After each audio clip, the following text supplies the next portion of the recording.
Hi guys! I know it seemed like a long time no see, but I'm back. First things first, I want to give a huge shout out to you guys for, I guess, watching my UCSB video that I just made. It seems to be doing really well and getting positive reviews, and that's all thanks to you guys. So I'm glad you guys like that content, and it actually has inspired me to make a series about not just UCSB, but college in general, and a little bit of my experiences and some stuff that you can take into your experience in college, if you're going into college, if you're going back to college, or even if you're thinking about college. So today I'm actually going to talk about my student athlete experience. If you're new to the channel, make sure to hit that subscribe button, and if you like this video, give it a thumbs up so I know that you guys like this content. Anyways, so I am wearing a Gaucho track and field shirt. This was one of my favorite shirts that I was given while I was an athlete. So I actually was only an athlete for 2 years out of my 4 years at UCSB, and so I'll talk a little bit about that. But I think it's really helpful to start at the very beginning. So I'll tell you my origin and where I came from, and it might help some of you guys because you guys might be in the same position as I was. So in high school, I jumped around from sport to sport. I even talked about it a little bit in my Get to Know Me video. I've done so many sports, it's a long list. But I decided to stick with track. I did it 3 years in high school, so I didn't do it all 4 years. So I also like to note that I didn't really have a coach.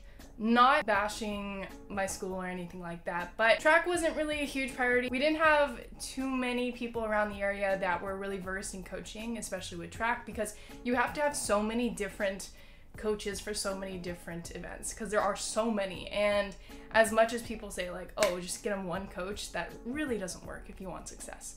And so especially for high jump, it was more of I had to teach myself how to do it. Basically, I mentioned it a little bit in my UCSB video, but my ex-boyfriend at the time when I was applying to college was an athlete as well, and so I got to see a little bit into his life before I went there. And being a student athlete was something that I always really thought about because I loved athletics. I seemed to always be pretty good at sports, and I just loved doing it. And so I thought that this would be a really great way to spice up my college career. So when it came down to it, I wasn't that great in track. From a high school standpoint, I wasn't really that great. From a college standpoint, when I was texting people and emailing people and calling people, they were kind of like, I don't see what's really special about this girl. My PR was 5'1", and I did it back in sophomore year of high school, and I hit 5 foot pretty much consecutively all over my senior season. But besides that, didn't really PR in a while, and it was something that a lot of coaches looked at and they're like, I don't understand why you're coming to us. And the main thing I would tell them is, one, I didn't have a coach. So I have untapped potential that I knew I had, and it was something where I said I'm very coachable. I've done gymnastics pretty much my whole life. I respond really well to constructive criticism, and I think I could do really well if I'm given the chance. And so round about it, for months I would email coaches, and I also really took into perspective where I was emailing to, because I didn't want to go to a school just because I got a scholarship, or didn't want to go to a school just because they said yes. I wanted to go to a school that I enjoyed and I loved, and I also wanted to be an athlete at. So UCSB was kind of that fit for me. So after months of visiting the school, bugging the hell out of my coach, or the track and field coach, I finally went in and talked to him. One time when I was up there, he was like, oh, you're here again. And I'm like, yes, hi, I'm back. And I sat down with him and I just said, you know what? I really want to be on this team, and I will prove it to you that I can be someone that is productive and someone that learns and someone that works hard, and I just need a chance. So I really hope that you can give that to me. And he was like, okay, you know what? I like your spunk, and you have been persistent at this for months. So I'll give you a chance. I'll put you on the team, but there's no guarantee you'll stay on it. So for that's where kind of my college career started. So I did not go on scholarship. They called me a reserved walk-on, which is a term for when you basically you have a spot on the team, but you are not on scholarship. Especially with track, it's pretty underfunded, so not many people have large scholarships. So I didn't really mind, and I also knew what I was coming in as. I knew my value, and so I knew that I wasn't going to be getting thousands of dollars to be a reserved walk-on. So fast forward, first week of school as a freshman on this track team, and Oh boy, was it nerve-wracking. It was something that I've never experienced because in high school, basically I led most of my track practices. I was one of the team captains along with a couple of my friends, and it was more we run it. And so I didn't really have that scheduled, down to a T time, like you had to go do weights at this time, you had to do this. And it was a very scheduled system that I actually really liked after a while, but oh boy, it was intimidating at first. The first thing I want to touch on is practice times and basically what you're walking into, because being a college athlete is a lot harder than you may think. I was practicing every single day except Sundays. On Saturdays, I would wake up at 6 a.m. sometimes and have to run a loop around the whole entire school. And it was fun, but it was also 3 miles at 6 a.m. and you're just like, oh. Besides on Saturdays, and after we would have maybe like another hour of practice, but practices range from 2 hours to 3 hours every day. And then Monday, Wednesday, Friday for me, I also had weights, which are 2 hours after. So that can add up to 5 hours a day. I actually had it easy because a lot of my friends who were other athletes on different teams had double days. So that means waking up at 6 a.m., hopping in a pool, getting on the field, playing and doing stuff for 2 hours, and then coming back after at 3 p.m., 5 p.m., and doing the same thing again. So if you are thinking about being a student athlete, you really got to think about it because it takes up a lot of time. It is definitely something that takes up a huge majority of your life. Think about that if you're really bad at managing your time. Is this for me? Because I was good because I had everything down to a T. I wrote everything out on a notepad, what I had to do. I wrote it down to the times. I would allot myself 15 minutes for lunch. I would allot myself 15 minutes to walk home. And I would keep it down to like that. So for me, it worked because I was able to schedule my time. I was able to be on top of my studies, but also I'm a little OCD about that. So the second thing I want to talk about is the team aspect of it. So track and field, as much as it is a team sport, it is also very individual. You're competing against other teammates 24/7 at meets. You know, it's not always one big happy family because it does get competitive, and that's what thrives off sports. I had an interesting experience with the team aspect. There were times where it was everything to me, and there were so many people that I met on that team that completely changed my life and were positive influences that I still keep to this day, and that have taught me so much about my life and just about myself that I have so much to thank them for. But there are also people that tried to really bring high school back, and I think that's something you're gonna find in any large group. So whether it's a sorority, whether you have a really big group of friends, you're gonna find drama. And that was something that thrived in the athlete community, trust me. If you went over to a friend's house to chill, and yeah, I mean chill, like I don't mean Netflix and chill, like straight up chill.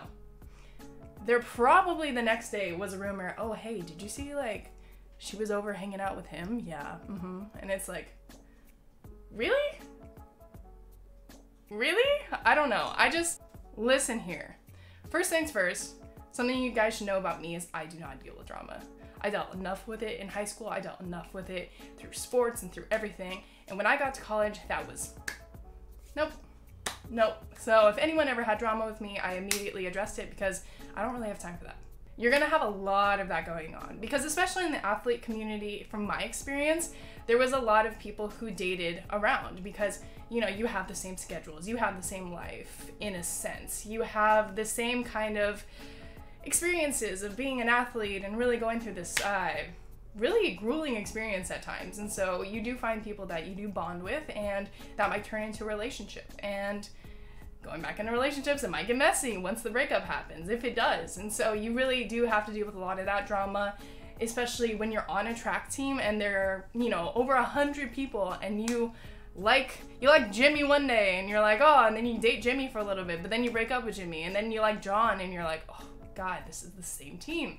So there's a lot of drama that goes on there, but yeah, you just gotta be ready for it, but you do you. But the team aspect itself was pretty interesting because you did get to bond with a lot of people, and my favorite things that I did with my team was actually the bus rides to meets. So we would get in a bus at 7 a.m. and go down to San Diego, go up to SLO, go to Riverside, something like that. And so you would spend like 3 hours on a bus, and it was absolutely just like so much fun because you got to talk to people. People were like sleeping and you would prank them, we had a point where I made videos after my 2 years at on the track team where I would do a recap, and on my second year video I literally did like a sleep cam where I went up on people, and it was just like it's just so fun. It's a really like wholesome, in a sense, I guess you can say, experience, because everyone's just really excited for the meet. They're just talking about stuff and they're like laughing, joking, and it's just, for me, it was one of my favorites, if not my favorite parts of being on a track team and being on an athletics team. Just that hype going into something was just like, whew, got you going. Definitely there are good and bad to it. It's like a family, but in every family you do fight, and you do sometimes ruin relationships, make new ones, and so you gotta be ready for that. Next thing I'm gonna talk about is the advantages and disadvantages of being on a athletics team.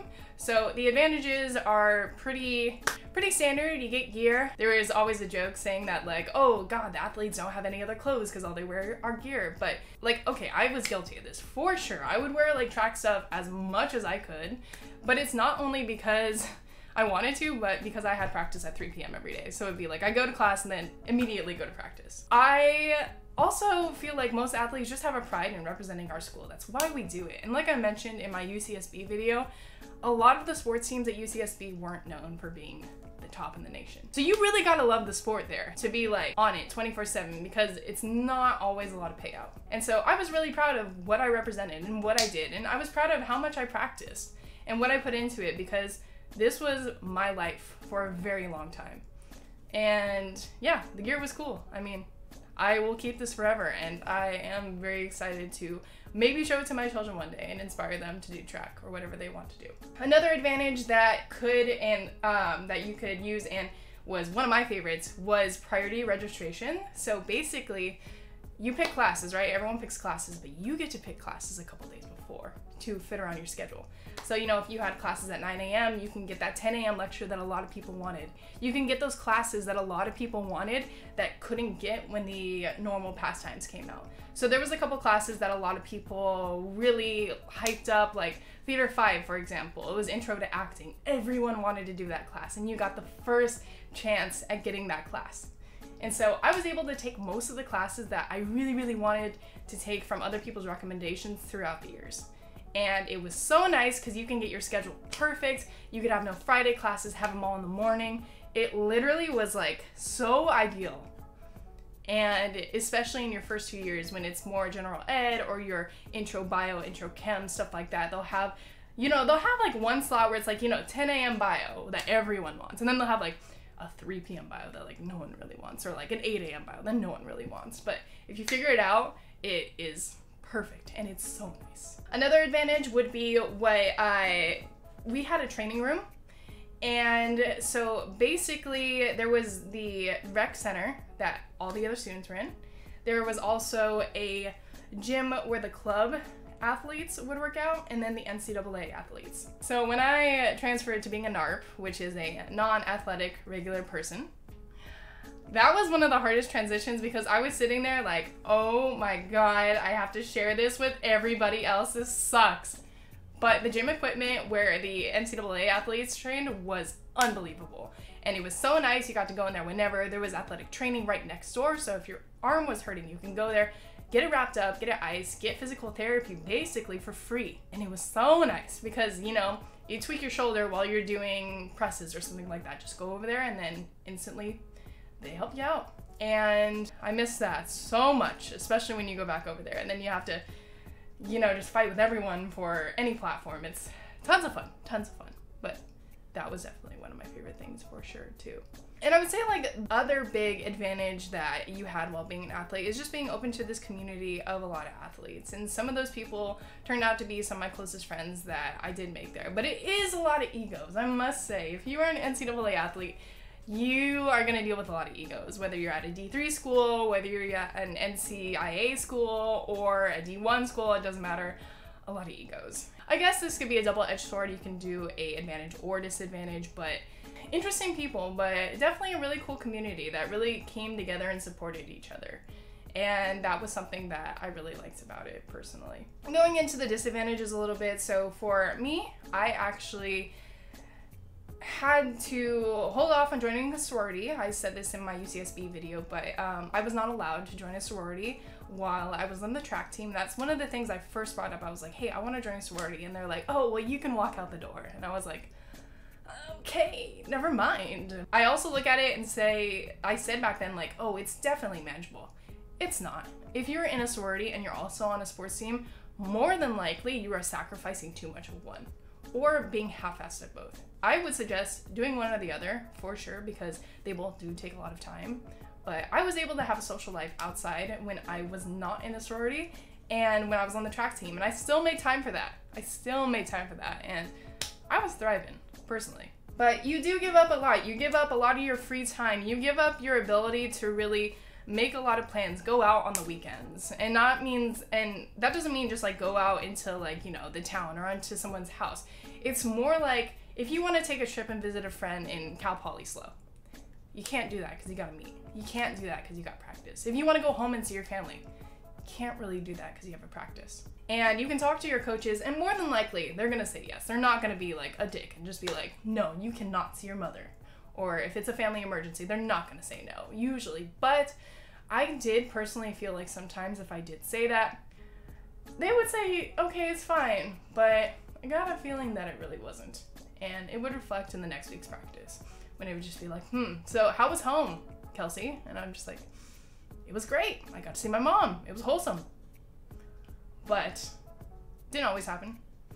But it's something that you do have to think about. Yeah, so it's just like, it's a lot of your lifestyle that I think you have to give up. But if you're into that kind of fast-paced environment where you are doing a lot of things and it is very dynamic, maybe it's perfect for you. I don't know. It's definitely something that I really loved for a long time. And I think I would have still continued with.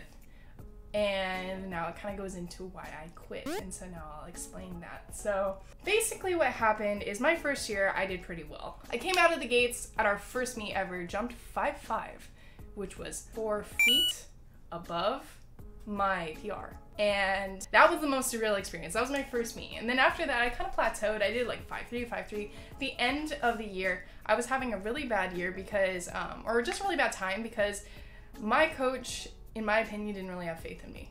He would spend a lot of time on other people, and for me, I was just kind of a background person.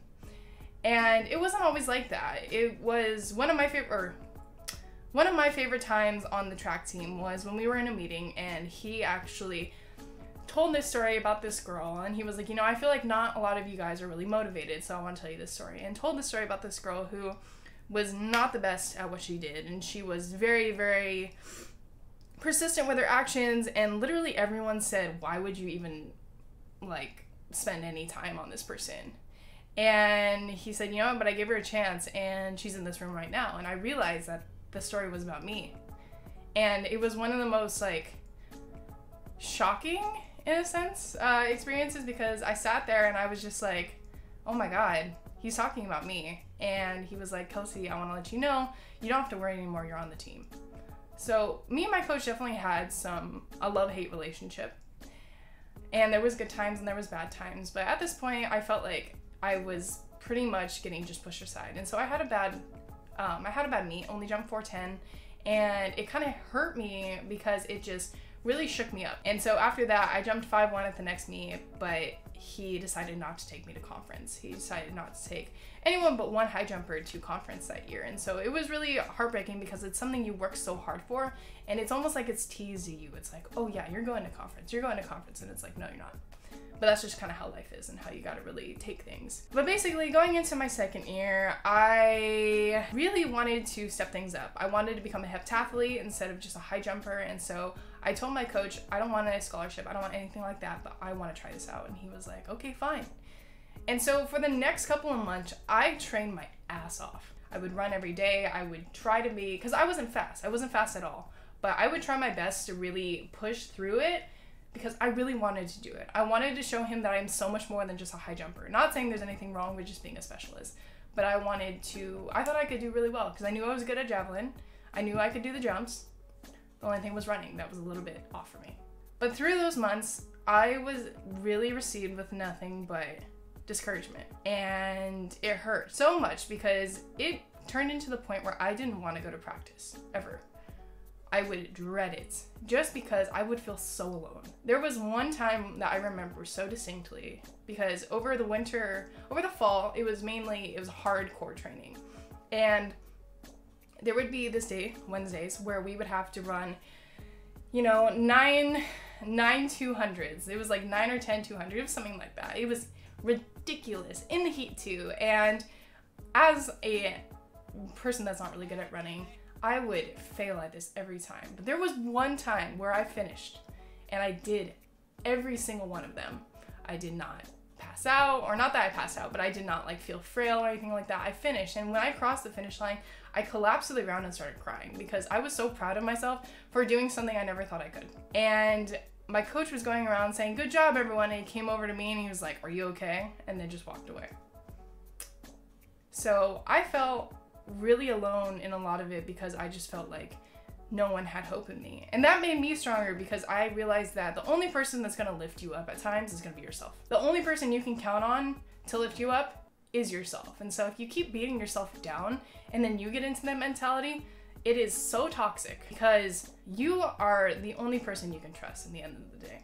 So one day after doing those 200s, we got back and he was like, "Okay, surprise guys, you're gonna do an 800, which is 2 laps around the field, which is one of the events that have heptathlon." And he said, he came up to me and said, "Kelsey, if you don't get under this time, you are not a heptathlete anymore." After running all those 200s. And so I put on a brave face, I got to the start line, and I ran. And I came in maybe 10 seconds late. And he said, "Sorry." And that was the end of practice. So after that, it kind of verified that nothing I did mattered. And he didn't really value me as an athlete. And so I was like, "Okay, but can I please still do javelin?" And he was like, "Yeah, fine." And I actually had a lot of fun with that. I had a lot of fun doing javelin. I didn't get any attention from him at all. And it was really hard because I had so much hope and I had so much strength and so much like excitement. I wanted to do well. It's like I wanted to throw that javelin, and I actually did pretty well for myself. But at a point, it just started kind of getting to me. And so high jump wasn't going well. My knees were kind of bugging out and he wasn't really helping me at all anywhere there. And so I said like, "Hey, you know, I think that I can have a good job at qualifying for conference in javelin. Can I just do that for the rest of the season?" And he was like, "Whatever." And so I continued to practice, and you know, it was just same thing over and over again. Wouldn't get any attention, wouldn't do anything like that. I taught myself, I reached out to other people to help me, and they did. But at the same time, I was feeling a lot of dislike from a lot of people on the track team. There was some drama that went down, and it was something that was very dumb and should have been avoided, but it wasn't. And it turned into me feeling very alone in the whole scope of aspect. I felt alone in a lot of things. I lost my best friend at the time, and it was a very heartbreaking experience because it was it was some people that I valued so much as a family that completely turned on me. And it was just not a good time in my life in a lot of aspects. And so the last meet came around, I didn't do too well in that meet, and he said, "I'm not taking you to conference, sorry." And so after that, I really had to decide whether I wanted to do this again. So for summer, I practiced, I really trained. Things didn't get better with the team. The people that I did have friendships with graduated, or they quit, or they wanted to quit. So I didn't really see a reason to stick around. It really gets to you when you go to something every day that you love and you want to put effort into, and you basically get told, not verbally, but you know, by actions, that you don't matter. And so during summer, I went into his office and I said, "Hey coach, I don't think that I can really do anything for you guys anymore." And the weirdest thing was he was shocked. He was genuinely shocked at my answer. And it was a really interesting experience because he said, "I don't understand where this is coming from. You know, you were one of my favorite athletes, all this stuff." And I really sat there like, really? really? Because you treated me pretty badly. And I called him out on it. I was like, A, B, and C, man. After a while, this kind of gets to you. And I know I could have done so much more for you, but it just wasn't good enough, apparently. I just wasn't good enough for you. But I have to value myself at some point. And I have to be like, you know what? Might have not been good enough for you, but I'm good enough for myself. And so to respect myself, I don't want to do this anymore.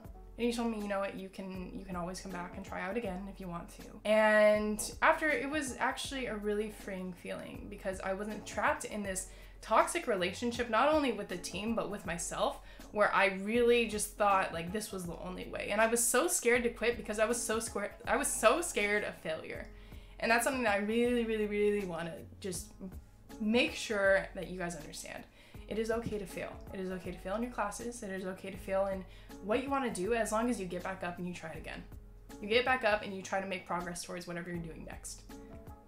But I was so scared to fail and be that person that was the NARP, the person that was the has-been, that it inhibited me from really doing what I wanted to do for a while. But after I found so much more that I loved in life and I really broke out of my shell, I made such a big change and my life turned 180. And I am really happy that I quit the track team because it was just something that I valued for so long. And it's so scary, especially being an athlete, because you sit there for hours and you look at how long you've spent in this sport.